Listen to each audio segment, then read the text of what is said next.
Network tata মাই TV সংলাপে আপনাদের সবাইকে স্বাগত। আপনাদের সঙ্গে রয়েছি আমি প্যাট্রিক ডিকস্তা। আজকে দেশের ঐতিহ্যবাহী ছাত্র সংগঠন ছাত্রলীগের প্রতিষ্ঠাবার্ষিকী এবং এ কারণেই আমরা আসলে আজকের আলোচনার বিষয়বস্তু ঠিক করেছি ছাত্র রাজনীতির একাল সেকাল। এবং এই আলোচনায় আমাদের সঙ্গে যুক্ত হয়েছেন, আমাদের সঙ্গে স্টুডিওতে রয়েছেন বাংলাদেশ ছাত্রলীগের সাবেক সভাপতি এইচ.এম. বদিউজ্জামান সোহাগ, আপনাকে স্বাগত। এবং আমাদের সঙ্গে রয়েছেন জাতীয়তাবাদী ছাত্র দলের সাবেক ভারপ্রাপ্ত সভাপতি শহীদুল ইসলাম বাবুল ভাই, আপনাকেও স্বাগত। যে বিষয়টি বলছিলাম, আমরা ছাত্র রাজনীতির একাল সেকাল নিয়ে একটু আলোচনা করতে চাই এবং প্রথমেই সোহাগ ভাইয়ের কাছে একটু জানতে চাই যে আমরা যে আজকে প্রতিষ্ঠা বার্ষিকী পালিত হচ্ছে সারা দেশে। ধন্যবাদ আপনাকে এবং ধন্যবাদ মাই টিভির দর্শকদেরকে। আপনারা জানেন যে আজকে বাংলাদেশ ছাত্রলীগের ৭৪তম প্রতিষ্ঠা বার্ষিকী।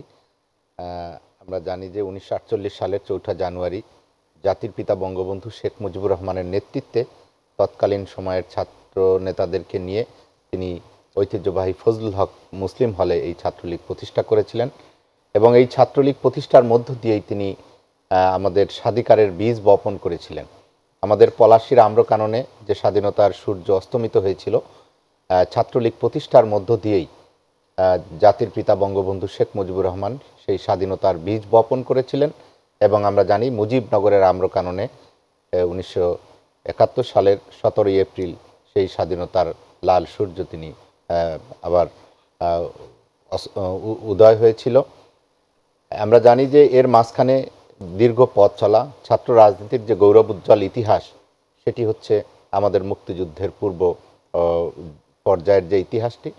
আমরা জানি যে ছাত্রলীগ প্রতিষ্ঠার পরপরই ভাষার প্রশ্ন আসে আমাদের মাঝে এবং ছাত্রলীগ সেই ভাষা আন্দোলনে তার সক্রিয় ভূমিকা এবং মধ্য দিয়ে এর পরবর্তীতে আমরা জানি ৬২ শিক্ষা আন্দোলন এবং ইতিহাসের সবচেয়ে গৌরবোজ্জ্বল ভূমিকা এবং ছাত্রলীগ যেখানে এদেশের গণমানুষের হৃদয়ে যে স্থান করে নিয়েছে, ছাত্র রাজনীতিকে ছাপিয়ে ছাত্রদের অধিকারকে প্রতিষ্ঠার মধ্য দিয়ে এদেশের গণমানুষের অধিকার প্রতিষ্ঠার আন্দোলনে ছাত্রলীগ যেভাবে নিজেকে সম্পৃক্ত করেছে, সেটা হচ্ছে ৬৬র ৬ দফা আন্দোলন। আপনারা জানেন জাতির পিতা বঙ্গবন্ধু শেখ মুজিবুর রহমান যখন ৬ দফা পেশ করেন, তখন এদেশের অনেক রাজনৈতিক সংগঠন তারা কিন্তু ৬ দফাকে গ্রহণ করেনি। শুধু তাই নয়, তৎকালীন সময়ের অনেক প্রগতিশীল ছাত্র সংগঠনও তারা ৬ দফাকে গ্রহণ করেনি। একমাত্র ছাত্র সংগঠন বাংলাদেশ ছাত্রলীগ সেই সময় কিন্তু এই ৬ দফাকে মানুষের দোরগোড়ায় নিয়ে যায় এবং গণমানুষের সমর্থন আদায় করে এবং এভাবেই কিন্তু মানে ইতিহাসের সিঁড়ি বেয়েই কিন্তু এই ৭.৫ কোটি বাঙালিকে সেদিন আমাদের মুক্তিযুদ্ধের দিকে তৈরি করা হয়, মুক্তিযুদ্ধের জন্য প্রস্তুত করা হয়। এবং ছাত্রলীগের এই ৭৪ বছরের গৌরবোজ্জ্বল ইতিহাসে এই ছাত্রলীগ ৩জন মানুষের কাছে আমরা সবচেয়ে ঋণী। সেটি হচ্ছে জাতির পিতা বঙ্গবন্ধু শেখ মুজিবুর রহমান এবং তার সহধর্মিণী বঙ্গমাতা বেগম ফজিলাতুন্নেসা মুজিব। কারণ আমরা জানি যে বঙ্গবন্ধু যখন আগরতলা ষড়যন্ত্র মামলার কারাগারে ছিলেন, বিশেষ করে এই ৬ দফার আন্দোলনের সময়, তখন বঙ্গমাতা বেগম ফজিলাতুন্নেসা মুজিব তার বাজারের টাকা থেকে এই ছাত্রলীগকে তিনি মান্থলি ২০০ টাকা দিয়ে তিনি এই ছাত্রলীগকে পরিচালনা করতেন। ঠিক তেমনিভাবে আজকে আমরা যদি বর্তমান সময়ের কথাও বলি, ১৯৭৫ সালের পরে জাতির পিতাবিহীন বাংলাদেশে বঙ্গবন্ধুর কন্যা আজকের মাননীয় প্রধানমন্ত্রী জননেত্রী শেখ হাসিনা, তিনিও এই ছাত্রলীগকে মাতৃস্নেহে লালন করেছেন। এবং আমরা জানি যে এদেশের আজকের এই উন্নত সমৃদ্ধ বাংলাদেশ গড়ার জন্য বঙ্গবন্ধুর কন্যার যে স্বপ্ন, বঙ্গবন্ধুর কন্যার যে প্রচেষ্টা, তিনি এই ছাত্রলীগকে লালন করেছেন এবং এর মধ্য দিয়েই তিনি স্বপ্ন বাস্তবায়নের চেষ্টা করেছেন। আমি ছাত্রলীগের এই ৭৪ বছরের ইতিহাসে আমি বলতে চাই যে আমাদের প্রায় ৩০টির মতো কমিটি হয়েছে। তা এখানে আমাদের সফলতার পাল্লাটাই আমি বলবো সবচেয়ে ভারী। এবং আমাদের অনেক সফলতার মাঝেই এখানে আমাদের আরও আলোচকরা রয়েছেন, বাবুল ভাই, তিনি নিশ্চয়ই আমাদের আলোচনার এপিট ওপিট সব কিছুই তুলে ধরবেন। তা আমি বলতে চাই যে ছাত্রলীগ ৭৪ বছরের ইতিহাসে একটি ছাত্র সংগঠন আমাদের এই বাঙালি জাতির এখানে ছাত্রদের শুধু নেতৃত্ব দেয়নি, এই ছাত্র সংগঠনটি আমাদের প্রগতিশীল সকল আন্দোলনের নেতৃত্ব দিয়েছে। আমাদের ভাষার আন্দোলন, আমাদের ভোটের আন্দোলন, আমাদের প্রাকৃতিক দুর্যোগের সময় মানুষের পাশে থাকা। আমরা দেখেছি যে এই ছাত্রলীগ আজকে আমাদের এই প্রতিষ্ঠা বার্ষিকীতে আমাদের যারা বক্তব্য রেখেছেন, একটা বিষয় আমাদের আজকে স্পষ্ট হয়েছে, সেটি হচ্ছে যে এই ছাত্রলীগ একটি রাজনৈতিক সংগঠন থেকে আজকে এটি একটি মানবিক সংগঠনে পরিণত হয়েছে। কারণ আমরা দেখেছি প্রাকৃতিক দুর্যোগে আমাদের বিভিন্ন গণমানুষের অধিকার আদায়ে সবসময় কিন্তু ছাত্রলীগ মানুষের পাশে ছিল, এবং সে কারণেই ছাত্রলীগের এই ৭৪ বছরের আমাদের অর্জন অনেক অনেক বেশি। আমি আপনার কাছে আবার আসবো। আমরা একটু বাবুল ভাই আপনার কাছ থেকে শুনতে চাই যে এই যে অবশ্যই এটা একটা গৌরবের যে একটা সংগঠন দীর্ঘ সময় আমরা পাকিস্তান আমলে পরাধীন যখন ছিলাম তখন থেকে শুরু করে, এবং আপনারা রাজনীতি করছেন এবং এখনও আপনি রাজনীতিতে সক্রিয়, আপনি এখন কৃষক দলের সাধারণ সম্পাদক, তারপরেও আপনার একটা ছাত্র হিসেবে আপনার একটা গৌরবোজ্জ্বল ভূমিকা রয়েছে। আমি একটু সেটা জানতে চাই যে এই যে ইতিহাসে আমাদের যে অবদান, ছাত্রদের যে অবদান, সেটা আসলে আপনি কিভাবে মূল্যায়ন করবেন?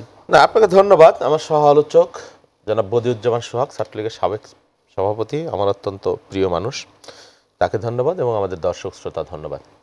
হ্যাঁ, ছাত্র রাজনীতি আমি খুব গর্ব অনুভব করি, জাতীয় রাজনীতি করি এখন যেখানেই যাই, কিন্তু আমার শেকড়টা কিন্তু ছাত্র রাজনীতি। আমরা আবেগপ্রবণ হয়ে যাই যখন ছাত্র সংগঠনের বন্ধু সহযোদ্ধা সহকর্মীদের পাই, ইভেন বন্ধুপ্রতিম সংগঠনে যখন পাই, তখন একটা ভিন্ন আবহ অনুভব করি, অন্তর থেকেই করি আসলে। আর ছাত্র রাজনীতির একটা সুমহান ঐতিহ্য সুপ্রাচীন কাল থেকেই আছে, নিশ্চয়ই আছে। যেমন আপনি সেই যে প্রাচীন ভারতের তক্ষশিলা বিশ্ববিদ্যালয়ের ছাত্ররা কিন্তু বিক্রমাদিত্য নামে একজন ছাত্র নেতার নেতৃত্বে আলেকজান্ডার যখন ভারত আক্রমণ করে তখনও কিন্তু প্রতিবাদ করেছিল। তারপরে ব্রিটিশ ভারতের সময়, ব্রিটিশদের সময় পরাধীন দেশে তখনও ছাত্রদের বিভিন্ন প্রতিবাদের ইতিহাস আমরা শুনেছি। তবে হ্যাঁ, এটা ঠিক যে পাকিস্তান আমলে ছাত্ররা খুব জোরালো ভূমিকা রেখেছিল, তখন ছাত্র ইউনিয়ন বিশেষ করে এবং ছাত্রলীগ, এটা সত্য। এই পাকিস্তানের শোষণ বঞ্চনার বিরুদ্ধে বদিউজ্জামান সোহাগ যেটা বলল, ৬২, ৬৬, তারপরে সর্বোপরি মুক্তিযুদ্ধের যে ভূমিকা ঢাকা বিশ্ববিদ্যালয় থেকে, এটা ঐতিহাসিক নিশ্চয়ই। তার পরবর্তীতে ছাত্রদল যখন প্রতিষ্ঠা হলো, ছাত্রদলও প্রতিষ্ঠার পর থেকে অনেক অর্জন আছে জাতীয়তাবাদী ছাত্রদলের। আমি ছাত্রদলের একজন কর্মী হিসেবে সাবেক আমি গর্ব অনুভব করি। আপনার সামরিক স্বৈরাচার বিরোধী যে আন্দোলন, সেই আন্দোলনে জাতীয়তাবাদী ছাত্রদল এবং ডাকসুর একটা ঐতিহাসিক ভূমিকা ছিল, যে সর্বদলীয় ছাত্র ঐক্য, সেটা না হলে বাংলাদেশের ইতিহাস এখন অন্যরকম হতে পারত। সেখানে ছাত্রদের কৃতিত্ব আছে। আবার অনিলেভেনের যে সরকার একটা জগদ্দল পাথরের মতো চেপে বসলো, সেই সময় কিন্তু ছাত্ররা গর্জে উঠলো। মোট কথা, ছাত্ররা সকল সময়ই একটা অন্যায়, অনাচার, অবিচার, দুঃশাসনের বিরুদ্ধে তারা ভূমিকা রাখবার চেষ্টা করেছে, এবং এটা গৌরবোজ্জ্বল ইতিহাস, ঐতিহ্য সবসময় ছিল। ছাত্ররা কখনো অন্ধকার গলিতে হাঁটে নাই। জাতীয় নেতৃত্ব, জাতীয় রাজনীতি অনেক সময় আপোষ, মীমাংসা বা পঙ্কিল পথ তারা বেছে নিয়েছে, ক্ষমতার চোরাগলি, পাওনা দেনা, কিন্তু ছাত্ররা এটা করেনি, এবং ছাত্রদেরকে কেউ বিপথে পরিচালিতও করেনি। কিন্তু দুর্ভাগ্যজনক আমরা দেখছি যে এখনকার দিনে ছাত্ররা, ইভেন আমাদের সময় পর্যন্ত, আমি বলি না যে আমার ছাত্র সংগঠন একেবারে ধোয়া তুলসী পাতা, সেটাও আমি বলি না, কিন্তু কেন যেন আমাদের জাতীয় রাজনীতির এখানে একটা দায় আছে। ছাত্র রাজনীতি কিন্তু সত্যিকার অর্থেই সেই মর্যাদা, সম্মানের জায়গায় আর নেই। একসময় ছাত্র নেতাদের মানুষ সমীহ করত, সম্মান করত, কিন্তু এখন সত্যিকার অর্থেই ছাত্র নেতৃত্বের কথা শুনলে মানুষ ভয় পায়, মানুষ আতঙ্কে ওঠে, ওরে বাপরে বাপ, এবং আপনি স্বস্তি বোধ করেন না। সত্যিকারে এটা কেন হয়েছে, এটাও কিন্তু আমাদের ভাববার বিষয়। আমাদের সেই সুমহান ঐতিহ্যের জায়গাটা আমরা কোথায়? আমি সাম্প্রতিক সময়ে কথাই যদি বলে, দেখেন, বুয়েটের মতো একটা প্রতিষ্ঠানে আবরার ফাহাদকে যেভাবে হত্যা করা হলো, অনেক ঘটনা আছে। এই বিগত কয়েক বছরে ৭০০-র উপরে হামলার ঘটনা আছে শিক্ষা প্রতিষ্ঠানে, শিক্ষকদের উপর হামলার ঘটনা আছে ৭০-৮০ বার। আমি বলিনি যে আমাদের সময় হয়নি, কিন্তু পরিমাণটা যেভাবে আতঙ্কজনক হারে বেড়েছে, সহিংসতা শিক্ষা প্রতিষ্ঠান। এবং আরেকটা বিষয় হলে দেখেন, এই যে শিক্ষার মানটা, এই ছাত্র রাজনীতির সাথে কিন্তু ওতপ্রোতভাবে ছাত্র এবং শিক্ষক রাজনীতি বাংলাদেশের শিক্ষা যেটা মানে মূল বিষয় আমাদের, আপনি যেভাবেই বলেন অর্থনৈতিক উন্নয়ন বলেন যাই বলেন, কিন্তু এডুকেশনটা একটা জাতির ব্যাকবোন নেশন বলা হয়। সেই শিক্ষাটা যদি মানসম্মত না হয় বা অধপতিত হয়ে যায়, শিক্ষা প্রতিষ্ঠান যদি দলীয় রাজনীতির আবর্তে পড়ে ঘূর্ণিপাকে পড়ে একটা বিষাদময় পরিবেশ হয়ে যায়, তাহলে কিন্তু সেটা খুব দুর্ভাগ্যজনক ব্যাপার হয়ে যায়। আপনি চিন্তা করতে পারবেন না যে আজকে আমাদের বিশ্ববিদ্যালয়গুলো, বাংলাদেশ কিন্তু এখন আর ছোট দেশ না, 18 কোটি 20 কোটি, ভৌগোলিক আয়তন ছোট হতে পারে, 20 কোটি মানুষ, অর্থনীতি রাজনীতি, আমাদের ছেলেরা গ্লোবাল রাজনীতি ব্যবসা বাণিজ্যের সাথে জড়িত হয়েছে, কিন্তু এখন পর্যন্ত আমরা একটা মর্যাদাবান শিক্ষা প্রতিষ্ঠান করতে পারিনি। একসময় ঢাকা বিশ্ববিদ্যালয় আমরাও দেখেছি বিদেশের ছেলেমেয়েরা পড়তে আসতো, ঝাঁকে ঝাঁকে পড়তে আসতো, ইন্টারন্যাশনাল হলও ছিল, এখন সেখানে থাকবার কোনো লোক নাই। বাংলাদেশের মেডিকেল কলেজগুলো তো অসংখ্য ছেলেমেয়েরা পড়তে আসতো বিদেশ থেকে, এখন খুব কম আস্তে আস্তে কমতে কমতে শূন্যের করে। এর কারণ হলো আমাদের শিক্ষা এবং শিক্ষা প্রতিষ্ঠানের মানগুলো ধ্বংস হয়ে গেছে। এরও কারণ আছে, এর জন্য ছাত্র রাজনীতির দায় আছে। যে কথা বলছিলাম যে আবরার ফাহাদ মারা গেল, একজন মারা গেল, সে হয়তো মরে গেলে গিয়ে বেঁচে গেল, কিন্তু সাথে যে 22 জন একটা ছাত্র বুয়েটের, তারা অত্যন্ত নিম্নবিত্ত মধ্যবিত্ত পরিবার থেকে, যার সাথে অনেকগুলো মানুষের স্বপ্ন জড়িত, এদের যে মানে ফাঁসি হয়ে গেল, কি কারণে হলো? এই যে অধপতিত ছাত্র রাজনীতিতে এর কারণ। ওদের তো ফাঁসি হলো, কিন্তু তাদের যারা তৈরি করলো তাদের কি হলো আপনি বলেন? সেই জন্য আপনি একটা গাছের গোড়া কেটে আপনি আগায় যতই পানি দেন আপনার কোনো লাভ হবে না।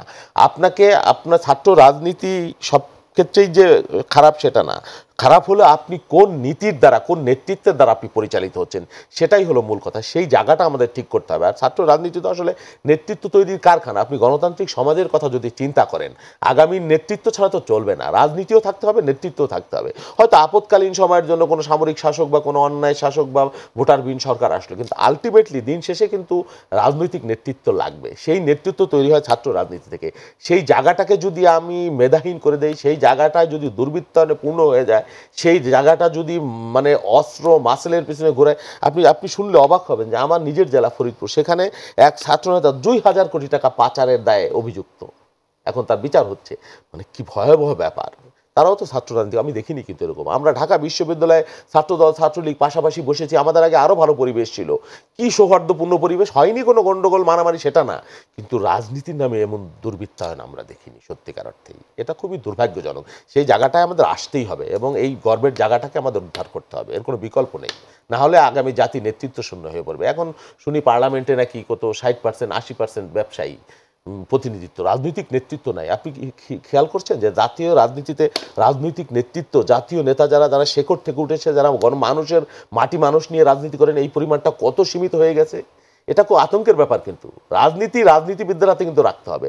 আপনি রাজনীতি যদি পেশাজীবীদের হাতে দিয়ে দেন, রাজনীতি যদি ব্যবসায়ীদের হাতে নিয়ন্ত্রণ দিয়ে দেন, রাজনীতি যদি মাফিয়াদের হাতে দিয়ে দেন, রাজনীতি যদি কোটারি সার্ভিস করে প্রশাসনিক লোকদের হাতে আপনি দিয়ে দেন, তাহলে আপনি যতই অর্থনৈতিক উন্নয়নের কথা বলেন, আলটিমেট ভবিষ্যৎ গোল কোনো অর্জিত হয় না। আপনার কাছে আবার আসবো। আপনি যে কথাটা বলছেন এটা নিয়ে ভাই আপনার কাছ থেকে জানতে চাই যে জাতীয় নেতৃত্বের কথা উনি বলছেন, প্রশ্ন তুলেছেন, এবং একই সঙ্গে উনি প্রশ্ন তুলেছেন শিক্ষার মান নিয়ে এবং সেটা নিয়ে। ধন্যবাদ। দেখুন, আসলে আমাদের সমাজের অপরাধ প্রবণতা এটি কিন্তু রয়েছে, আমাদের নৈতিক অবক্ষয় রয়েছে, এবং আজকের যারা ছাত্র সমাজ তারা কিন্তু এই সমাজেরই একটা অংশ। সমাজের এমন কোনো স্তর নেই যেখানে নৈতিক মূল্যবোধের অভাব ঘটেনি। অতএব আমরা এককভাবে এখানে শুধুমাত্র ছাত্র রাজনীতিকে বা ছাত্রদেরকে আমরা দায়ী করতে পারি না।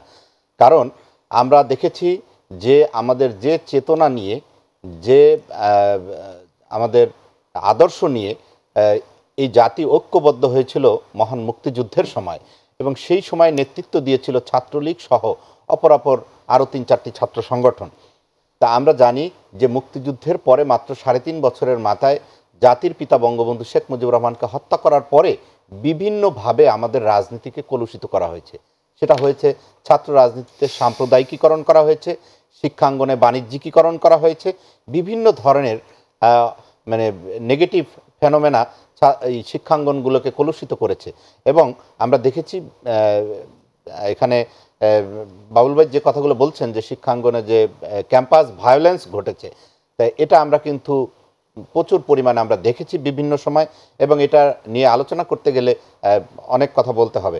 আমি মনে করি যে এর পিছনে মূল কারণ হচ্ছে আমরা যে চেতনা নিয়ে, যে আদর্শ নিয়ে এই বাংলাদেশ স্বাধীন হয়েছিল, এবং আমাদের যে 72-এর সংবিধানের যে 4টি মূল নীতি, আমাদের যে জাতীয়তাবাদ এবং গণতন্ত্র, ধর্মনিরপেক্ষতা এবং সমাজতন্ত্র, এই যে আমাদের 4 মূলনীতি, সেখান থেকে আমরা সরে গেছি। আমি মনে করি যে আজকের যারা রাজনীতি করে তারা এই মূলনীতির জায়গাগুলোয় নিজেদেরকে যদি এস্টাবলিশ করতে না পারে এবং এই বিশ্বাসের জায়গাগুলো তাদের যদি স্ট্রং না হয়, তাহলে তারা কিন্তু এই যে অর্থ বৃত্তের কাছে পরাজিত হবে।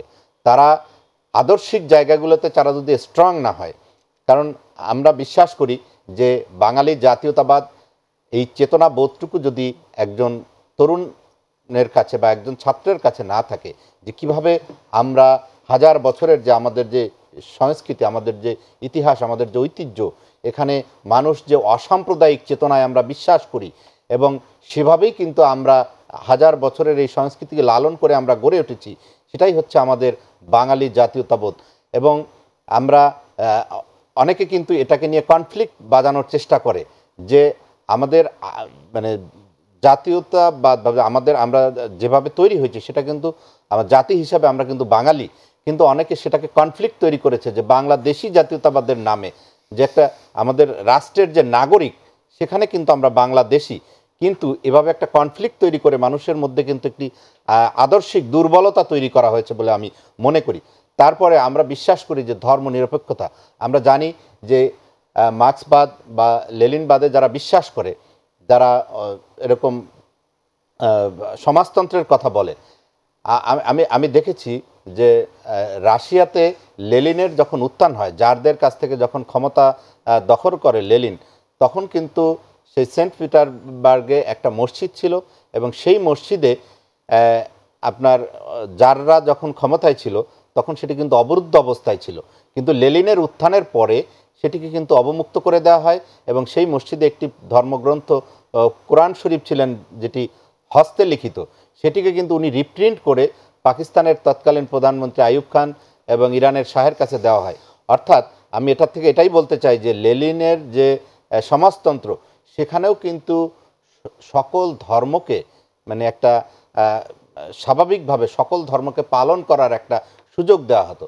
আমরা এই বাংলাদেশে বা আমাদের মুক্তিযুদ্ধের চেতনার যে বাংলাদেশ, সেখানে কিন্তু আমরা অসাম্প্রদায়িক বাংলাদেশের কথা বিশ্বাস করি এবং এখানে আমরা বিশ্বাস করি আজকের তরুণরা, আজকের ছাত্ররা যদি এই চেতনায় বিশ্বাসী না হয় যে সকল ধর্মের মানুষ, সকল মতের মানুষ, সকল বর্ণের মানুষ তার স্বাধীনভাবে তারা এই রাষ্ট্রের নাগরিক হিসেবে গড়ে উঠবে, বেড়ে উঠবে, এই ধরনের চেতনাবোধ যদি সকলের ভিতর তৈরি না হয়, তাহলে কিন্তু আমাদের যে কাঙ্ক্ষিত লক্ষ্য, আমরা যে বাংলাদেশের স্বপ্ন দেখি, উন্নত সমৃদ্ধ বাংলাদেশের স্বপ্ন দেখি, আমরা যে চেতনা নিয়ে যে মুক্তিযুদ্ধ হয়েছে, যে কারণে এদেশের সকল ছাত্র জনতা, এদেশের আপামর জনসাধারণ, কৃষক, শ্রমিক, মেহনতি মানুষ যেভাবে ছাত্রদের আন্দোলনকে সেদিন সমর্থন করেছিল, ছাত্রদের পাশে দাঁড়িয়েছিল এবং সেই সময় তরুণরা যারা মুক্তিযুদ্ধে গিয়েছিল তাদেরকে আশ্রয় দিয়েছে, তাদেরকে খাবার দিয়েছে, তাদেরকে শক্তি দিয়েছে আমাদের কৃষক, শ্রমিক, মেহনতি মানুষ। তা আজকে আমি মনে করি যে আমাদের এই স্বাধীনতার 50 বছরে সব কিছু ছাত্রদের দায় দিলে হবে না।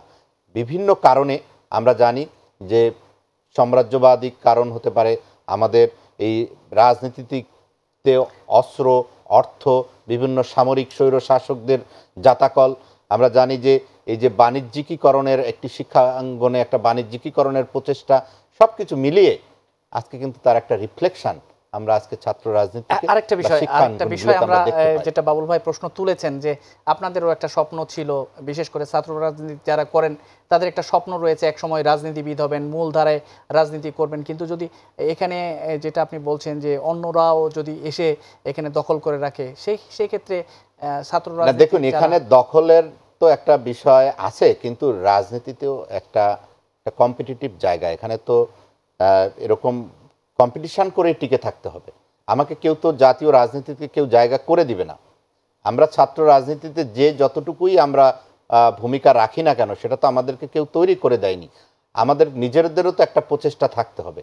তাই আমি জানি যে আমরা সবসময় বলি যে আজকে ব্যবসায়ীরা বিভিন্ন ধরনের অন্যান্য প্রফেশন থেকে রাজনীতিকে তারা দখল করে নিচ্ছেন, কিন্তু সেটাও যতটুকু সত্য, পাশাপাশি আমরা যারা ছাত্র রাজনীতি করে এসেছি আমাদেরকেও নীতি নৈতিকতায় আদর্শিকভাবে আমাদেরকেও কিন্তু রাজনীতিকে টিকে থাকার জন্য সেই লড়াইতেও কিন্তু আমাদেরকে অংশগ্রহণ করতে হবে। অবশ্যই সেই লড়াইয়ের কথা আমরা শুনবো, আমরা বাবুল ভাইয়ের কাছ থেকে শুনবো, কিন্তু আমরা ছোট্ট একটা বিরতিতে যাই, আর বিরতির পরে আপনার কাছে আসবো।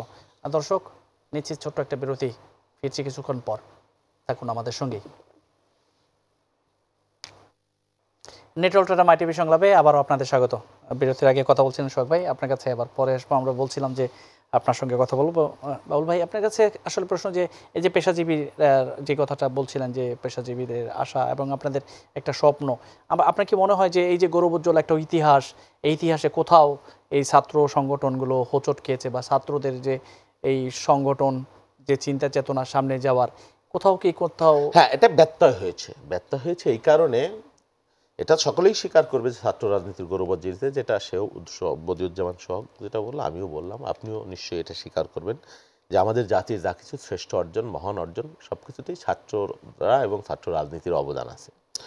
তবে ইদানিং সময়ে সেটা ব্যত্যয় হয়েছে। আমরা দেখেছি, আমরা ইতিহাস যতটুকু জানি, এক সময় ছাত্র নেতারা টিউশনি করে, স্কুল চাকরি করে, সংগঠনের পেছনে, সংগঠনের জন্য টাকা খরচ করছে, এরকম ডেডিকেশনের ইতিহাসও আছে।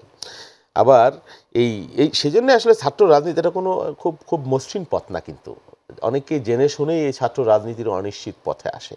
হ্যাঁ, এটা একটা ঘুটঘুটে অন্ধকারে একাকী, মানে অবিরামভাবে পথ চলার মতো একটা অবস্থা। আপনি রাজনীতি করেন, এই কথা শুনলে আপনার সমাজ, সংসার, আত্মীয় পরিজনও আপনাকে, ছাত্র রাজনীতি আপনাকে গ্রহণ করতে চায় না। হ্যাঁ, সেই জন্য অনেক পথ আছে। দেখেন, আর এই যে নেতা এবং নেতৃত্ব, এটার একটা সংজ্ঞা আছে আসলে। এই যে আজকালকার যে নেতৃত্ব, হাইব্রিড নেতৃত্ব বলা হয় নানান ধরনের, এই আমদানি করার নেতৃত্ব, টাকাওয়ালা নেতৃত্ব, ব্যবসায়ী নেতৃত্ব বা পেশাজীবী নেতৃত্ব, আপনি যাই বলেন, আমরা 20 বছর 30 বছর রাজনীতি করে, ছাত্র রাজনীতি সেই ছোট, মানে আমাদের, মানে সেই সদ্য কৈশোর উত্তীর্ণ আমরা, যে মিছিলে মিছিলে সামরিক স্বৈরাচার বিরোধী স্লোগানে এই যে দীর্ঘকাল পথ পাড়ি দিলাম, এর মধ্য দিয়ে সব কিছু কি আমাদের বৃথা? আমরা এই যে মধুর ক্যান্টিনে, ঢাকা বিশ্ববিদ্যালয় হলে মিছিল করেছি, স্লোগান দিয়েছি, সহযোদ্ধা সহকর্মীদের সাথে লড়াইয়ের সংগ্রামে, আন্দোলনে, রাজপথে, রোদে বৃষ্টিতে ঝড়ে, এই হাকিম চত্বরে বসে আলাপ করেছি, সারা দেশ থেকে নেতাকর্মীরা এসেছে, তাদের সাথে একটা কনভারসেশন হয়েছে। আমি মনে করি সব কিছু বিফলে জানি, এর মধ্য থেকেও আমাদের একটা অর্জন আছে। আমাদের সেই অর্জনের কথা আমরা শুনবো। আমাদের একজন দর্শক আছেন লাইনে। দর্শক, নাম বলে কোথা থেকে বলছেন, যদি প্রশ্নটা করেন। হ্যালো, আসসালামু আলাইকুম। আমি এমডি নাহিদুল ইসলাম। জি, সোহাগ ভাই এবং বাবুল ভাইয়ের কাছে আমার প্রশ্নটা হচ্ছে যে আমরা দেখেছি যে ছাত্র রাজনীতিতে যারা করছে এবং নেতৃত্ব স্থানীয় পর্যায়ে যারা আছে, তারা দীর্ঘ 5 বছর বা 7 বছর এবং তার অধিক সময় ধরে ক্যাম্পাসে থাকছে এবং তারা ফেল করে পুনরায় রাজনীতি নেতৃত্ব স্থানগুলো ধরে রাখছে। তো এই দুই বড় ভাইয়ের কাছে আমার প্রশ্ন যে এর থেকে আসলে আমরা কিভাবে উত্তরণ হতে পারি? ধন্যবাদ আপনাকে। আপনি আমাদের সঙ্গেই থাকুন, আর নিশ্চয়ই আমরা উত্তরটাও পাবো আমাদের এই দুই ছাত্র। যে কথা, ওনার উত্তরটাই আমি আগে দিয়ে নেই। যে দেখেন, আপনি সবসময় এইরকম রাজনীতি, সুলতান মোহাম্মদ মনসুরা যখন ভিপি হয়েছে, তখনও তাদের বয়স 30-35 ঊর্ধ্ব, অনিয়মিত ছাত্র। নিয়মিত আর অনিয়মিত ছাত্র, এটা ছাত্র রাজনীতিতে ছিল একটা অভিজ্ঞতার ব্যাপার। একটা ছাত্র সংগঠনের সভাপতি বা সেক্রেটারি, সে যদি একেবারে নিয়মিত ছাত্র হয়, তার এতগুলো সাংগঠনিক ইউনিট, তার এত মানে সময় দেওয়া, শ্রম দেয়, সে নিশ্চয়ই বুঝবে বিষয়গুলা। তার পক্ষে তো তার একাডেমিক কার্যক্রম ওইভাবে পরিচালনা করা সম্ভব না। হ্যাঁ, সেই উত্তীর্ণ ছাত্র না অবতীর্ণ ছাত্র, সেটাই হলো মূল বিষয়। আর তার চাইতে বড় বিষয় যে এই যে আপনি ছাত্র নেতা বা নেতৃত্ব, আপনি কোন নীতিবোধ বা আদর্শের দ্বারা পরিচালিত হচ্ছেন, কে আপনাকে, সে চমৎকার এই বলেছে একটা কথা, যে এটা শুধু ছাত্র নেতাদের, আজকের যে সামগ্রিক একটা বিষাদময় পরিবেশ, এটা শুধু ছাত্রদের কিন্তু দায় না, তারা এই সমাজের অংশ, তারা এই দেশের অংশ, তার উপরের নেতৃত্ব তাকে কিভাবে চালাচ্ছে, সেটাই তার মূল বিষয়। আমি দেখেন, বুয়েটের এতগুলো ছাত্র যারা এই অপরাধটা করলো, প্রত্যেকেই তো ছাত্র, ছাত্র রাজনীতি করেছে, তো তারা তো অছাত্র না।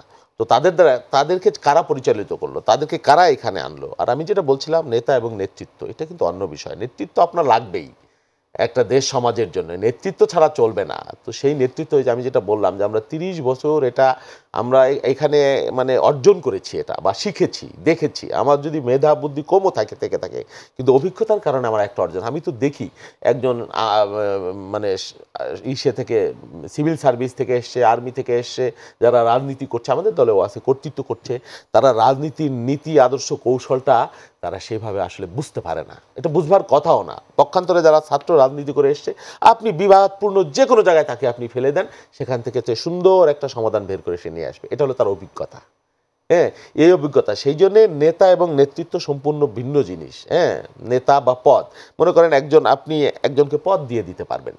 হ্যাঁ, আপনি পার্টির স্ট্যান্ডিং কমিটিতে, প্রেসিডিয়ামে আপনি দিয়ে দিতে পারবেন, কিন্তু নেতা কিন্তু তাকে আপনি বানাই দিতে পারবেন না। নেতা নিজে হতে হয়, এটা অর্জন করবার বিষয়। এর জন্য একটা জীবন লাগে, এর লগে ঘাম লাগে, সাধনা লাগে, বুদ্ধি লাগে, ত্যাগ লাগে, ডেডিকেশন লাগে। এছাড়া কিন্তু নেতা হওয়া যায় না। আপনি পদ পাইতে পারেন, আপনি এমপি হইতে পারেন, আপনি মন্ত্রী হইতে পারবেন, আপনি আত্মীয়তা থাকলে, কারো আনুকূল্য পাইলে আপনি এটা হয়ে যেতে পারবেন, কিন্তু নেতা আপনি হতে পারবেন না। আপনি যদি সত্যিকার অর্থে মাটি মানুষের নেতা হতে চান, তাহলে আপনার দীর্ঘ একটা জীবন লাগবে, গোটা জীবন লাগবে। এবং একটা জীবন দিয়ে একজন মানুষ নেতা হতে পারে না, অসম্পূর্ণ থেকে যায় তার স্বপ্ন কর্ম। সেই জন্য আপনি এখন যাদেরকে দিয়ে করছেন, যারা করছে, এদেরকে আপনি নেতা বলতে পারবেন না। হ্যাঁ, এরা মন্ত্রী বলতে পারবেন, এদেরকে এমপি বলতে পারবেন, এরা অমুক পদ ধারণ করে সেটা বলতে পারবেন, কিন্তু মানে এক জীবনের ত্যাগ তিতিক্ষা দিয়ে এই একটা নেতৃত্ব অর্জন করতে হয়। এরকম নেতৃত্ব আমাদের ছিল, যারা মাটি মানুষকে নিয়ে রাজনীতি আমি একটু করেছেন। সোহাগ ভাইয়ের কাছ থেকে জানতে চাই, আমাদের দর্শক একটা প্রশ্ন করেছিলেন, সঙ্গে ছিল যে আমি নেতৃত্বটা আমরা আঁকড়ে রাখবো দেখুন, কিনা। এটা একটা ব্যাড প্র্যাকটিস আমি মনে করি। প্রত্যেকটা ছাত্র সংগঠনেরই একটা গঠনতান্ত্রিক নিয়ম আছে যে একটা ইউনিটের বা কেন্দ্রের কতদিন নেতৃত্ব থাকতে পারবে। তা আমি মনে করি ছাত্র রাজনীতি এটা হচ্ছে আমাদের একটা শিক্ষার একটা জায়গা। ছাত্র রাজনীতি মানে হচ্ছে এখানে জাতীয় রাজনীতি প্র্যাকটিস করার জায়গা নয়। আমি পরিষ্কার করে বলছি, আজকে যারা ছাত্র রাজনীতি করছেন, আমরাও ছাত্র রাজনীতি করেছি, আমাদেরও ভুল ত্রুটি ছিল, আমরা সেটা স্বীকার করেই নিচ্ছি। আজকে যারা তরুণরা রয়েছেন, আজকে যারা ছাত্র রাজনীতি করছেন, অবশ্যই তাদের উচিত হবে যে স্ব সংগঠনের আদর্শিক জায়গাটা প্র্যাকটিস করা, গঠনতন্ত্রের নিয়মগুলো ফলো করা। তাহলে মানে কি হয় যে এই যে উনি যে প্রশ্নটা করলেন যে ঝরে পড়বে না, এবং এখানে আপনার ছাত্র রাজনীতির যে প্রকৃত শিক্ষাটা সেটা নিয়ে যখন জাতীয় রাজনীতিতে যাওয়া যায়, যখন নিজের স্কিলটাকে ডেভেলপ করে যাওয়া যায়, তখন কিন্তু জাতীয় রাজনীতিতে জায়গাটা করে নেওয়া যায়।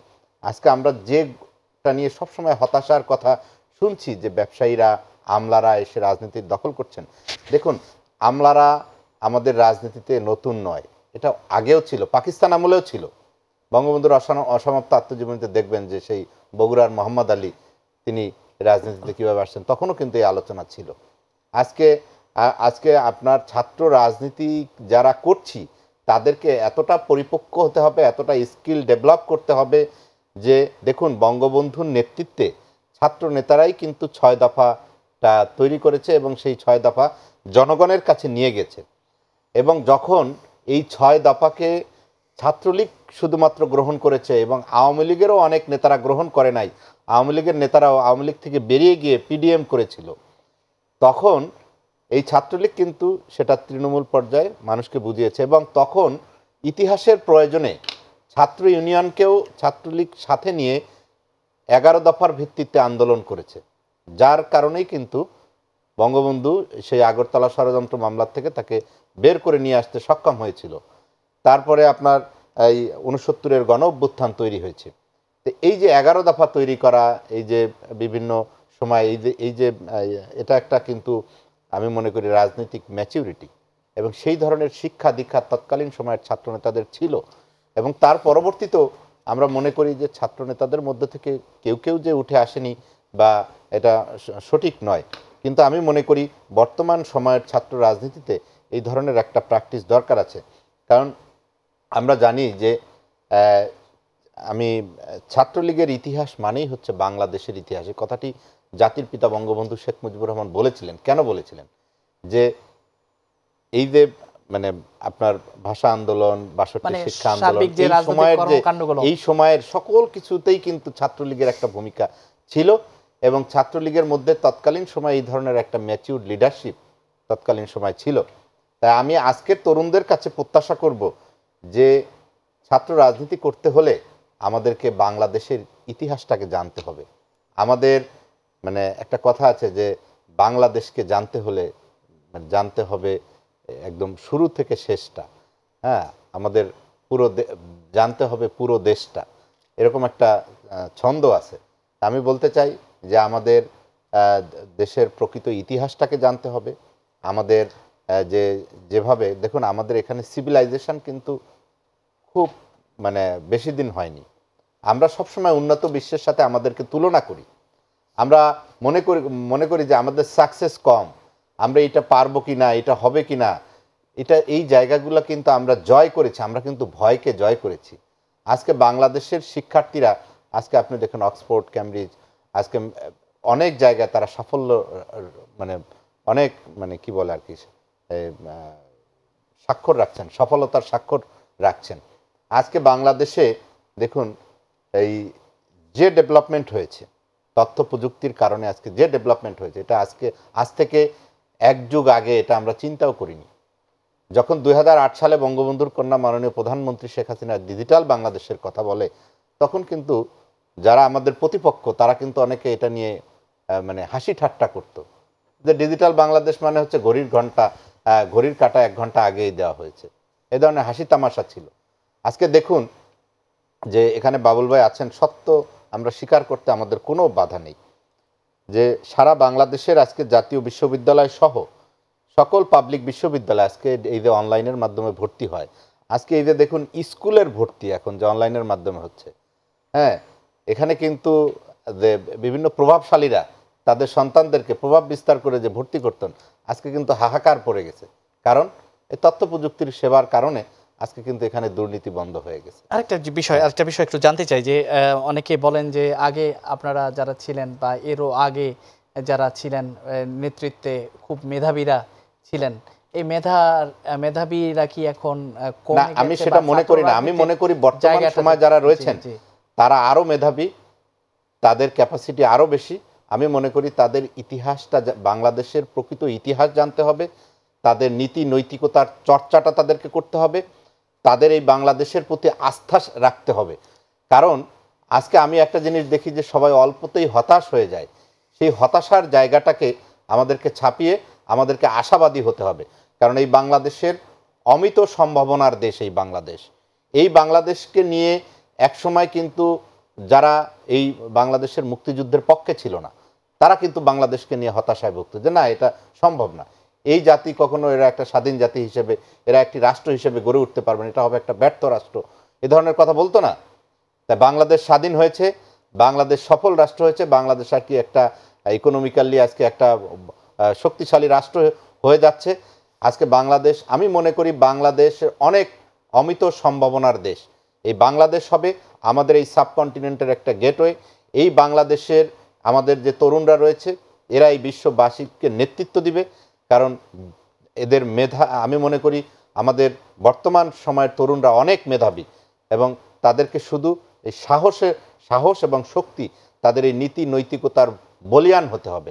জাতির পিতা যেভাবে আমাদেরকে শিখিয়েছেন যে কিভাবে নৈতিকতার প্রশ্নে বলিয়ান হতে হয়। এবং আজকে আপনার দেখুন যে আমি একটা বললাম যে এই যে ছাত্র রাজনীতির সাথে সবসময় ওতপ্রোতভাবে একটা শব্দ জড়িত ছিল। আমি একটা এই যে ভর্তির কথা বললাম, আর একটা হচ্ছে টেন্ডারবাজি, যেটা ছাত্র রাজনীতি মানেই হচ্ছে টেন্ডারবাজি। এই ধরনের আজকে যারা বলেন অনেক আমি জানি যে টকশোতে এসে অনেক ইন্টেলেকচুয়ালরা বলতেই থাকেন যে ছাত্র রাজনীতি মানেই টেন্ডারবাজি, এই সেই। আজকে ছাত্র রাজনীতির সাথে টেন্ডারবাজির কোনো সম্পর্ক নাই। কারণ ইজিপি সিস্টেম, এখানে ছাত্র নেতাদের কোনো যাওয়ার সুযোগই নেই, কোনো স্কোপ নাই। তাই এটা সম্ভব হয়েছে আজকে এই বর্তমান তথ্য প্রযুক্তির নির্ভর এই সরকারের কারণে, আজকে বাংলাদেশের ডেভেলপমেন্টের কারণে এটা সম্ভব হয়েছে। তাই আমি বিশ্বাস করি যে বাংলাদেশের অনেক সম্ভাবনা রয়েছে। হ্যাঁ, আমাদের বিভিন্ন সময় বিভিন্ন ধরনের ফ্যাক্টরগুলোর কারণে, বিভিন্ন ধরনের এনিমির কারণে আমাদের ড্যামেজ হয়েছে। আমাদের সামরিক স্বৈরশাসকদের কথা বলেন, আমাদের এখানে মৌলবাদ জঙ্গিবাদের উত্থানের কথা বলেন, সেই সব কারণে আমাদের তো কিছুটা ড্যামেজ হয়, সেটা তো অস্বীকার করার উপায় নেই। আমাদের বিভিন্ন সময় যে জঙ্গিবাদের উত্থান হয়েছে, আমাদের এখানে যে সাম্প্রদায়িক একটা অস্থিরতা তৈরি করার চেষ্টা করা হয়, সেক্ষেত্রে তো আমরা পিছিয়ে যাই অনেক ক্ষেত্রে। সেই জায়গাগুলো রিপেয়ার করে আমাদেরকে সামনের জায়গায় এগিয়ে যেতে, এখানে কিছুটা ব্যত্যয় হয়েছে, কিন্তু অবশ্যই হয়েছে, আবার ঘুরে দাঁড়ানো সেই জায়গাগুলো তো আমাদেরকে মিটিগেট করে আমাদেরকে সামনের দিকে এগিয়ে যেতে হবে। কারণ বাংলাদেশের একজন ছাত্র যখন একটা উন্নত বিশ্বের একটা স্কলারশিপের জন্য আবেদন করে, একটা ভিসার জন্য আবেদন করে, তখন তার আইডেন্টিটি নিয়ে কোশ্চেন উঠে যে তার ব্যাকগ্রাউন্ড চেক করে, অমুক করে তমুক করে। তো এই জায়গাগুলো তো বিভিন্ন কারণে হয়েছে, এই যে হিজবুত তাহরির বলেন, এই যে আপনার জঙ্গিবাদ জামাত শিবিরের বিভিন্ন সময়ের যে এই যে অপরাজনীতি বলেন, হ্যাঁ এইসব কারণে তো হয়েছে। তো সেই জায়গাগুলো আজকের যারা ক্যাম্পাসে ক্রিয়াশীল ছাত্র সংগঠনগুলো রয়েছে বা ক্যাম্পাসের যারা আজকে রেগুলার স্টুডেন্টরা রয়েছেন, ক্যাম্পাস ভায়োলেন্স বন্ধ করতে হবে, ক্যাম্পাসগুলোতে শিক্ষার সুষ্ঠু পরিবেশ তৈরি করতে হবে, এই দায়িত্ব আমাদের সকলের। হ্যাঁ, এখানে শিক্ষার সাথে যারা সংশ্লিষ্ট আমাদের ছাত্র শিক্ষক এবং শিক্ষা প্রশাসনের সাথে যারা জড়িত রয়েছেন, বাবুল ভাই যে কথাটি বলছিলেন যে আমাদের এখানে বাইরের থেকে আমাদের ছাত্ররা আসে, অনেক ছাত্ররা এখনও আসে, আমাদের প্রাইভেট মেডিকেল কলেজ, প্রাইভেট বিশ্ববিদ্যালয়গুলোতেও অনেক ছাত্র আজকে আসছে। আমাদেরকে কোয়ালিটি এডুকেশন নিশ্চিত করতে হবে, তাহলে আমি বিশ্বাস করি যে আমাদের এখানে অনেক আসবে। আমাদের এখানে দেখুন যে আমাদের যে মডার্ন ল্যাঙ্গুয়েজ সেন্টার যেটা রয়েছে ঢাকা ইউনিভার্সিটিতে, অনেক ছাত্ররা এখানে অনেক ভাষা শিক্ষা করে, তারা কিন্তু বিভিন্ন জায়গায় যাচ্ছে। হ্যাঁ, আমরা হয়তো সব কিছু এই পজিটিভ নিউজগুলো হয়তো আমাদের সামনে আসে না অনেক ক্ষেত্রে, তা আমি মনে করি বাংলাদেশের অনেক সম্ভাবনা রয়েছে। এবং আমাদের পার্শ্ববর্তী রাষ্ট্র ইন্ডিয়াতে যে কারিগরি শিক্ষার প্রতি যে দেওয়া হয়, বাংলাদেশেও আজকে আপনারা জানেন যে প্রত্যেকটা উপজেলায় একটা করে টেকনিক্যাল স্কুল অ্যান্ড কলেজ তৈরি হচ্ছে এবং অনেকগুলো হয়ে গেছে অলরেডি, এবং প্রত্যেকটা উপজেলায় একটা করে টেকনিক্যাল ট্রেনিং সেন্টার যেটা প্রবাসী কল্যাণ মন্ত্রণালয়ের আন্ডারে, এবং এভাবেই কিন্তু আমাদের তরুণ প্রজন্ম তৈরি হচ্ছে। অতএব আমরা মনে করি একটা আমাদের যে তরুণ প্রজন্মের মধ্যে একটা স্কিল জেনারেশন তৈরি হবে এবং আমরাই বিশ্ববাসীকে নেতৃত্ব দেব, সেই প্রত্যাশা আমার আজকের এই তরুণ। আপনার কাছে আবার আসবো আমরা শেষের দিকে। একটু বাবুল ভাই আপনার কাছে একটু আবার প্রশ্ন না, আমি একটু বলি আপনাকে যে প্রশ্নটা হচ্ছে আমার জানার আগ্রহ যে আমরা সব সময় যখন ছাত্র রাজনীতির কথা বলি আমরা দেখি যে পাবলিক বিশ্ববিদ্যালয় নিয়ে অনেক কথা বলি, কিন্তু আমাদের এখানে অনেক বেসরকারি বিশ্ববিদ্যালয় রয়েছে ব্যক্তি মালিকানায়, সেগুলোতে আমরা আসলে ছাত্র রাজনীতিকে ওইভাবে উপস্থিত দেখি না। আসলে এটাকে আমরা সার্বিকভাবে ছাত্র রাজনীতিকে এক করতে পারি কিনা? না, এটা হয়েছে কি, আসলে আপনি যেটা বলেছেন ছাত্র রাজনীতি বন্ধ করে দিলেই মাথা কেটে ফেললে, মাথা ব্যথার জন্য মাথা কেটে ফেলা কোনো সমাধান না। ছাত্র রাজনীতি আগেই বলেছি যে লাগবে, থাকতে হবে। এটা হলো নেতৃত্ব তৈরির একটা ফ্যাক্টরি, কারখানা। তো এটাকে যদি আপনি বন্ধ করে দেন তাহলে ওই নেতৃত্ব হাইব্রিড নেতৃত্ব আসবে, যে এই নেতৃত্ব দেশ জাতি সমাজ বিনির্মাণে সর্বক্ষেত্রে সব দিক মিলিয়ে ভূমিকা রাখতে পারবে না। হ্যাঁ, যেটা ছাত্র রাজনীতি থেকে উঠে আসা নেতৃত্বের পক্ষে সম্ভব। তো কেন তারা করছে, এটা শুধু তাদের দোষ দিয়ে তো লাভ নাই। আপনি আপনার সন্তান বলেন, আপনার পরিবার পরিজন বলেন, ওদেরকে জিজ্ঞাসা করেন যে তুমি বড় হয়ে কি করবা। 100 জনকে জিজ্ঞেস করলে একজনও বলবো না যে আমি রাজনীতি করব। কেন বলে না তারা? তার মানে এর প্রতি তাদের একটা বিদ্বেষ আছে, একটা ভয় আছে, একটা ঘৃণা আছে। আপনি এর দেখবেন পলিটিক্সের কথা বললে আজকের শিশুরা, মেধাবীরা বলবে আই হেট পলিটিক্স। কেন বলে? এর তো একটা কারণ আছে নিশ্চয়ই, যেটা আগে কখনো ছিল না। আগে এইভাবে ছিল কিনা আমি জানি না।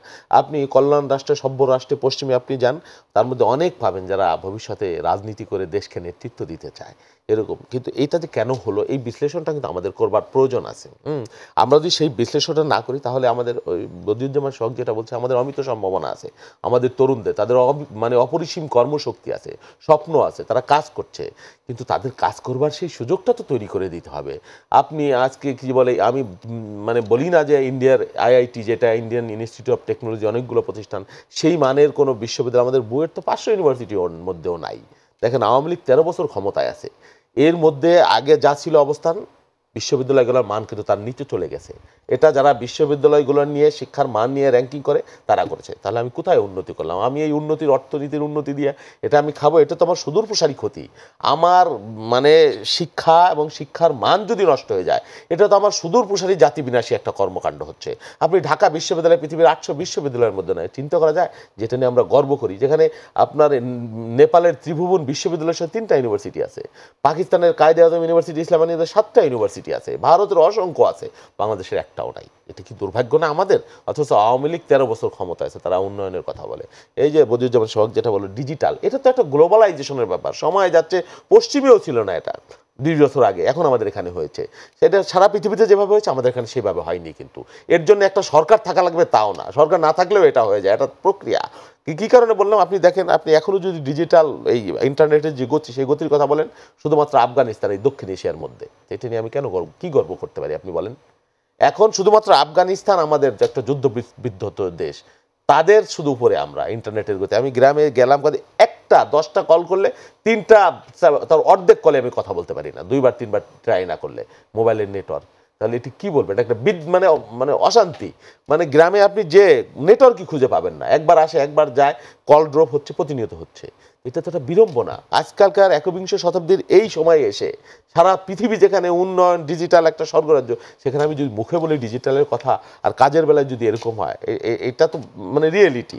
এখন কি বলবেন, যাই হোক, এখন ছাত্রদেরকে আপনি কিভাবে পরিচালিত করবেন, তাদেরকে যদি আপনি ক্ষমতার সিঁড়ি হিসেবে বা ক্ষমতায় টিকে থাকবার জন্য আপনি ব্যবহার করেন, হাতিয়ার হিসেবে, ঢাল হিসেবে, লাঠিয়াল হিসেবে, তাহলে কিন্তু ছাত্র নেতৃত্ব যা হবার তাই হবে, তাই হচ্ছে। আপনি দেখেছেন নিরাপদ সড়ক আন্দোলনে যেখানে ছাত্রলীগের বা ছাত্রদলের তাদের পাশে থাকবার কথা, তাই সেই ছাত্রদের পাশে থাকবার কথা, বাচ্চা তারা হেলমেট নিয়ে, চাপাতি নিয়ে তাদের উপর লাফিয়ে পড়েছে, ঝাঁপিয়ে পড়েছে, এরকম আমরা দেখেছি। তো তারপর কোটা সংস্কার আন্দোলনে, এটা তো ছাত্রলীগেরও স্বার্থের ব্যাপার আছে এখানে। কোটা সংস্কারের যে বিষয়, মেধাবী ছাত্রদের, শুধু ছাত্র যারা আন্দোলন করছে তাদের স্বার্থের ব্যাপার না, এটা গোটা ছাত্র সমাজের স্বার্থের ব্যাপার। ভাইরাস তাদের উপরে কি নির্মমভাবে আঘাত করেছে ছাত্রলীগের নেতৃত্বে, এটা কি কাম্য? এই বদিউজ্জামান সোহাগরা এটা করেছে। সেই জন্যে পচন ধরেছে সর্বব্যাপী। হ্যাঁ, মাথায় রোগ নিয়ে তো আর আপনি শরীর রক্ষা করতে পারবেন না, আগে আপনার মাথার পচন ঠেকাইতে হবে, আপনাকে ছাত্র রাজনীতি রক্ষা করতে হবে এবং আগামী দিনের নেতৃত্ব তৈরি করতে হবে এখান থেকে। সেই জন্য আপনাকে উদ্যোগ নিতে হবে, বিশ্ববিদ্যালয়ের শিক্ষার মান করতে হবে, শিক্ষকদের মানে ছাত্রলীগের চাইতে অনেক শিক্ষক আমাদের এখনও প্রজ্ঞাবান শিক্ষক আছে। আপনি দেখেন বিশ্ববিদ্যালয়ে গবেষণা নাই, কিচ্ছু নাই, দলীয় মানে বিষয়ের ভিত্তিতে নিয়োগ হচ্ছে, বেছে বেছে ছাত্রলীগ, তার মধ্যে ছাত্রলীগ যে টাকা দিতে পারে সেইটা হচ্ছে, ছাত্রলীগের যে ভালো আছে সেটাও হচ্ছে না অনেক ক্ষেত্রে। সেকেন্ড ক্লাস 32তম নিয়োগ হয় ঢাকা বিশ্ববিদ্যালয়, এরকম আমি জেনেছি। মানে অসংখ্য, first class, first, second, third তো নাই। এটা টোটাল তো আমাদের শিক্ষা ছাত্রদের একটা ব্যাপার। সেই জন্য আমি যেটা বলি যে আমাদের যেটা বললো যে আমাদের একটা অমিত সম্ভাবনার দেশ, আমাদের একটা বিশাল তরুণের শক্তি আছে, যেটা স্ক্যান্ডিনেভিয়ানদের নাই, যেটা ইউরোপিয়ানদের নাই, অস্ট্রেলিয়ানদের নাই। এই শক্তিকে যদি আমি শিক্ষায়, জ্ঞানে, বিজ্ঞানে, নেতৃত্বে আমি তৈরি করে দিতে পারি, তাহলে আপনি 20 বছরের মধ্যে পৃথিবীর নেতৃত্ব দিতে পারবেন, যেটা অনেকের নাই, কিন্তু পৃথিবীর অনেক দেশে নাই, আমাদের যেটা আছে অফুরন্ত প্রাণশক্তি, কর্মশক্তি। তার সেই জন্য সবার আগে লাগবে গণতান্ত্রিক একটা সমাজ ব্যবস্থা, সবার আগে লাগবে আইনের শাসন, সবার আগে লাগবে একটা রাজনৈতিক নেতৃত্বের একটা আদর্শিক জায়গা, নৈতিক জায়গা। সেটা যদি আপনি সৃষ্টি না করতে পারেন, তাহলে পুলিশের মধ্যেও যা হবে, ছাত্রলীগের মধ্যে যা হবে, জাতীয় নেতৃত্বের মধ্যেই তা হবে। আলটিমেট গোল, আলটিমেট ভবিষ্যৎ আপনি অর্জন করতে পারবেন না আপনি পৃথিবীর সাথে তাল মিলাইতে চাইলে, এটাই বাস্তবতা। কিন্তু এই যে আপনাকে আমি একই সঙ্গে প্রশ্নটা করেছিলাম যে আমরা যদি দেখি যে পাবলিক বিশ্ববিদ্যালয়কে নিয়ে আমরা খুব কনসার্ন, কিন্তু সেখানে বেসরকারি বিশ্ববিদ্যালয়গুলোতে ছাত্র রাজনীতির যে জায়গাটা, সেই জায়গাটা কিন্তু গড়ে ওঠেনি। সেখানেও কিন্তু অনেক মেধাবীরা সেখানে রয়েছেন, তাদেরকে যদি আমরা দেশের কাজে এই রাজনীতির না, কিন্তু রাজনীতিকে আপনি আতঙ্কের জায়গা থেকে যদি বের না করেন, তাহলে তারা সেখানে রাজনীতি কেন? এটাকে যদি সুস্থ ধারায় আপনি না আনতে পারেন, এটাকে যদি সমাজ বিনির্মাণের ধারায় আপনি না ফেরাতে পারেন, এটাকে যদি দুর্বৃত্তের ধারার মধ্যেই থাকে, সেই পারসেপশন যদি থাকে, আছে তো তাই, সেটা পারসেপশন যে ছাত্র লীগ বা ছাত্র নেতৃত্ব একটা দুর্বৃত্তায়নের ধারায় চলে গেছে। আপনি যেভাবেই বলেন, ইতিহাস ছিল, এটা সত্য, কিন্তু সেই ইতিহাসটা এখন মানে বিপর্যস্ত আছে। কিছু ভালো নাই সেটা বলবো না, কিন্তু ভালোর চাইতে খারাপ অনেক বেশি হয়ে গেছে, এবং এটাই মানুষ মনে করে। শুধু মানুষ না, আপনি ছোট থেকে বড় সকলের কাছে জিজ্ঞেস করবেন, সেটাই বাস্তবতা। সেজন্য কেন তারা সেখানে সেই সুযোগ দিবে? সেই জন্যে জাতীয় নেতৃত্বের একটা বিরাট দায়িত্ব এখানে। ছাত্র রাজনীতিকে আমি কোন ধারায়, কোন আদর্শ দিয়ে আমি পরিচালনা করব, তাদেরকে আমি ঢাল হিসেবে, লাঠিয়াল হিসেবে ব্যবহার করব ক্ষমতার জন্যে, দলের জন্যে, রাজনীতির জন্যে, নাকি তাদেরকে একটা আদর্শিক সমাজের নেতৃত্ব হিসেবে গড়ে ওঠার সুযোগ আমরা দিব? আপনার ইলেকশন নাই, আপনি ছাত্র সংসদ নির্বাচন যদি থাকতো, একটা জিনিস, নিয়মিত যদি ছাত্র সংসদ, কিচ্ছু লাগে না, নিয়মিত যদি ছাত্র সংসদ নির্বাচন আপনি দেন, আপনি দেখবেন নেতৃত্বের মধ্যে পজিটিভ নেতৃত্ব এমনিতেই উঠে আসবে। সেই জায়গাটাই তো আপনি দিচ্ছেন না। এই জায়গাটা তো, কাজটা তো জাতীয় নেতৃত্ব করবার কথা, সরকারের করবার কথা, সেটা আপনি করছেন। তার মানে কি? ছাত্র রাজনীতিকে আপনি পেশি শক্তির হাতে ছেড়ে দিয়েছেন। এখানে ছাত্রদেরকে মানে অপশন আপনি হাতে রাখেন নাই যে আপনি ভালো, মেধাবী, মার্জিত, পরিশীলিত নেতৃত্বকে আমি তুলে আনবো ভোটের মাধ্যমে। সেই জায়গাটা তো আপনি রোধ করে দিয়েছেন, তার মানে নেতৃত্বকে আপনি রোধ করে দিয়েছেন সামগ্রিক ক্ষেত্রে। আমি যেটা, আমরা শেষের 1 মিনিট আপনার কাছে আসবো আবার। দেখুন, বাবুল ভাই যে কথাগুলো বলছেন তার সব কথার সাথে আসলে আমি একমত নয়, কারণ আমাদের অনেক সফলতা, আর তিনি তো কোনো সফলতা দেখছেনই না। কারণ দেখুন, আমরা এখানে দেখছি যে যখন বিএনপি ক্ষমতায় ছিল, তখন কিন্তু আমাদের এই সাবমেরিন কেবলের সাথে তারা কানেকশনটা করে নাই, তারা সাইবার নিরাপত্তার কথা বলে তারা কিন্তু এটাকে পিছিয়ে দিয়েছিলেন। বাংলাদেশের যেটুকু অর্জন আজকে এই 3G বলেন, 4G বলেন, 5G পর্যন্ত চলে এসেছে, সব কিছুই কিন্তু এই সরকারের অর্জন। অতএব তিনি এই সরকারের কোনো অর্জনকেই স্বীকার করছেন না, এটি কিন্তু কোনোভাবেই গ্রহণযোগ্য নয়। আরেকটি বিষয় হচ্ছে, বাংলাদেশের এই আমি যদি 13 বছরের শাসনামলের কথা বলি, আজকে প্রত্যেকটা আমাদের জেলায় জেলায় যে পাবলিক বিশ্ববিদ্যালয় তৈরি হচ্ছে, আজকে ঢাকা বিশ্ববিদ্যালয়ে নতুন নতুন সাবজেক্ট খোলা হয়েছে, প্রত্যেকটা বিশ্ববিদ্যালয়ে যে ইনফ্রাস্ট্রাকচারাল ডেভেলপমেন্ট হচ্ছে, আর ঢাকা বিশ্ববিদ্যালয় সেখানে কিন্তু কোনো অবস্থাতেই সেকেন্ড ক্লাস কারো আজকে কিন্তু সেকেন্ড ক্লাস তো নেই, এখন সিজিপিএস সিস্টেম চলে আসছে, মানে সেকেন্ড ক্লাসের কোনো মানে সুযোগই নাই। এখানে সিজিপিএস সিস্টেম আসছে এবং 3.5-এর নিচে কেউ সেখানে অ্যাপ্লাইও করতে পারে না। অতএব আজকে অনেক পরিশুদ্ধ এবং পরিচ্ছন্ন জায়গা তৈরি হয়েছে এবং তারা হয়তো তাদের রাজনৈতিক প্ল্যাটফর্মে দাঁড়িয়ে তারা আসলে এর চেয়ে মানে সরকারের পজিটিভ জিনিসগুলোকে তাদের স্বীকার করে নেওয়ার সুযোগ আমার মনে হয় নাই, সে কারণেই তারা শুধু বিরোধিতাই করে যাচ্ছেন। এবং আমি বিশ্বাস করি যে বাংলাদেশ তার সঠিক পথে এগোচ্ছে। বাংলাদেশ আজকে আমরা যদি এই যে দেখি যে অন্যান্য উন্নত বিশ্বের দেশগুলোতে যে অবস্থা, বিশেষ করে আমাদের এই কোভিড চলাকালীন সময় এই বাংলাদেশ কিন্তু তার অর্থনীতির সঠিক জায়গায় টিকে রয়েছে। নিশ্চয়ই এদেশের জনগণের একটা মানে ওরকম প্রচেষ্টা বা আমাদের প্রবাসী যারা রয়েছে তাদের ওই ধরনের তাদের একটা শ্রম। ভাই কিন্তু একটা ভালো কথা বলছেন যে রাজনৈতিক একটা সদিচ্ছা দরকার ছাত্র রাজনীতিকে সামনে দিয়ে নেওয়ার জন্য। আমাদের এই সরকারের সময় তো একটা ডাকসু নির্বাচন হয়েছে এবং সেখানে ভুল ত্রুটি হয়েছে, অনেক দিন পরে হয়েছে, কিন্তু সরকারের যে ইচ্ছা রয়েছে, সদিচ্ছা রয়েছে, তার প্রতিফলন কিন্তু এটা।